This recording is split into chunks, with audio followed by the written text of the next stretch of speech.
now into the 20th of April, and depending on whenever I can get these videos out, there's some change in conditions in this last couple of days.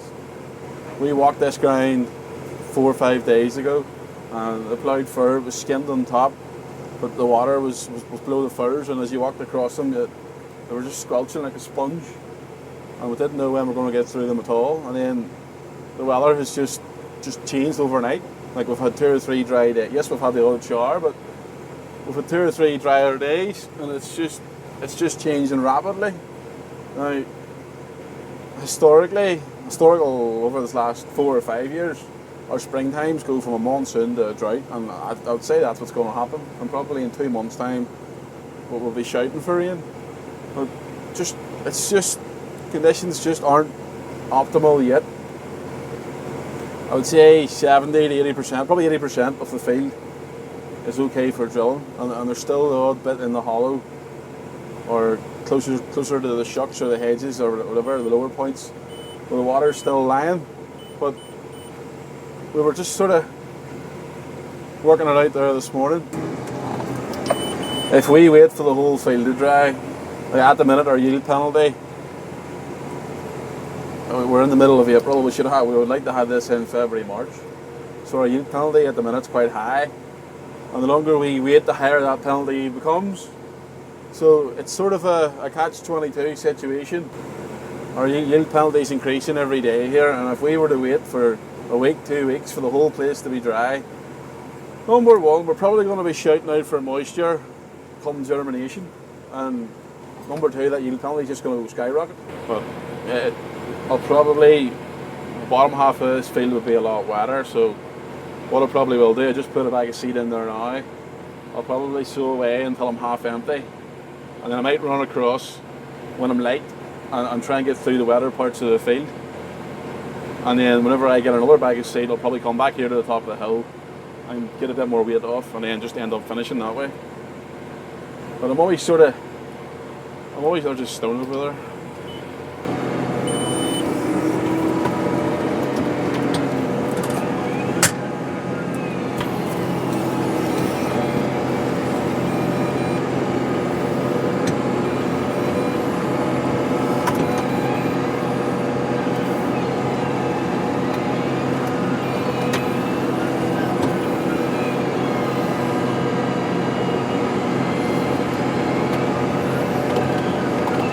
This blue line here, that's my next tram line, so it's 2 runs over.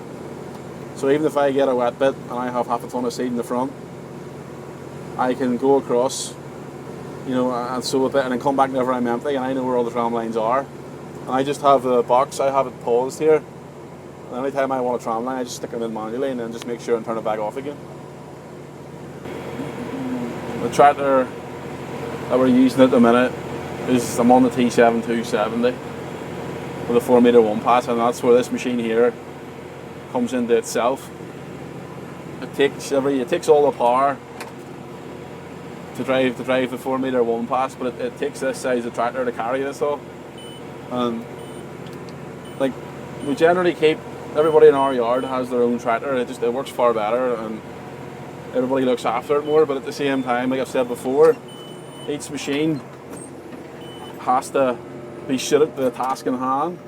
So this tractor here, because it's always in the field, it's a Vario gearbox. Now Vario gearboxes, CVT transmissions, I don't like them on the road. They just rev their nuts off. I'd still rather have a gearbox. This ground that I'm in here now, it was meant to be winter wheat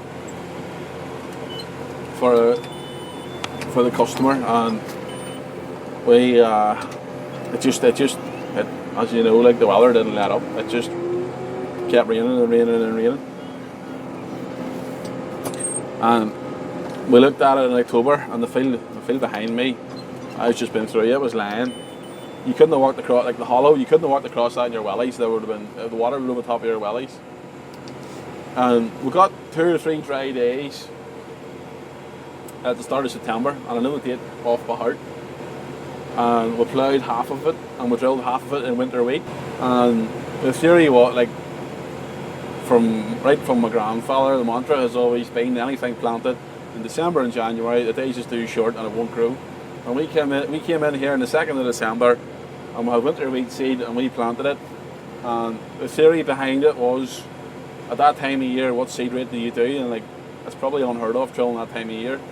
So we worked on the theory as once you come into October and the days get on, you up your seed rate a wee bit because lack of germination. So we came out, like we would normally drill winter wheat 12 stone. We tried parts of this farm here at 20 stone an acre.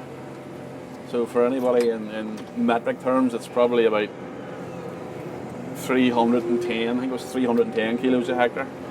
But the theory being, if we planted at 20 stone an acre, half of it would grow, we would end up getting a crop of 10 stone an acre. You know, the theory behind it was that we had nothing else in and it was worth a shot. And if it didn't grow December, January, February, it wasn't up to February, March, we'd have wiped it out and probably put a spring crop in it.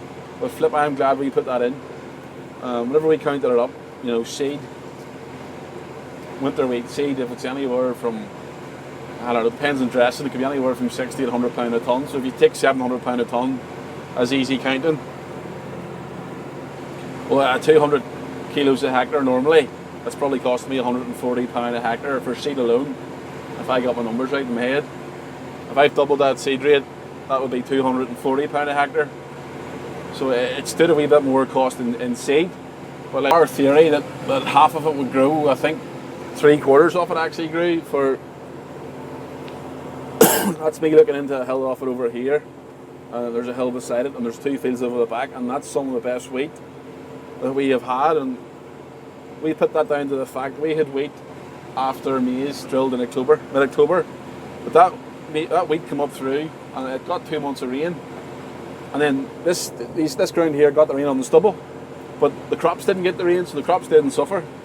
So like, we're pleased with that. You know, we're pleased with that bit of wheat that we had in there. It was a risk that paid off, but it was a risk that we took at the time. We weren't actually sure if it was going to grow, but like we have watched that crop since the 2nd of December, and like it's had crows in it, it's had rainfall on it. You know, it's had everything thrown at it, and it has come up. It has come up pretty well, and we're just pleased with the way it's grew. We never seem to get it nice. It's either, if it doesn't rain, it pours on farming. You know, we've just started drilling here now. The other drill, the 3 metre Amazon, was out. I think I went out yesterday for the first. So in the next 10 days, it should be kind to everybody. The long range forecast, I give up looking at the forecast because I don't see them getting it right anymore at all. But the long range looks more settled than what it has been, but there's a wee bit of rain that'll come in the end of next week. So we'll keep our fingers crossed and we'll see how we get on.